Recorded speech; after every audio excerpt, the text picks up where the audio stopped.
Á Írlandi bjó konungur Mýrkjartan hét. Átti hann dóttur sem hét Melkorka. Þegar Melkorka var 15 vetra gömul var henni rænt og flutt til Noregs til að vera seld.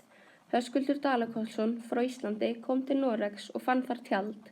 Þar var maður að selja stelpur. Höskuldur ákvað að kaupa Melkorku þrátt fyrir að hún talaði ei.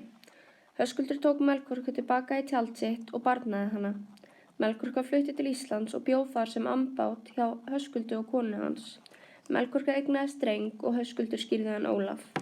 Einn dag þegar Ólafur var 3 vetra sat hann hjá móður sinni og voru þau að ræða saman. Höskuldur kom að Melkorku og krafðist að fá að vita nafn hennar og uppruna. Melkorka og Jórunn, kona Höskulds, komu aldrei vel saman. Eitt skipti þegar Melkorka var að hátta Jórunni, sveiflaði Jórunn skítur í sokknum að andliti Melkorku. Það fauk í Melkorku svo hún barði Jórunn í nefið. Eftir þetta fluttist Melkorka og Ólafur í bústað sem seinna var nefndur Melkorkustaðir. Þegar Ólafur var að fara til Írlands til að hitta afa sinn, giftist Melkorka manni að nafni Þorbjörn til að hann myndi fjármagna ferðina.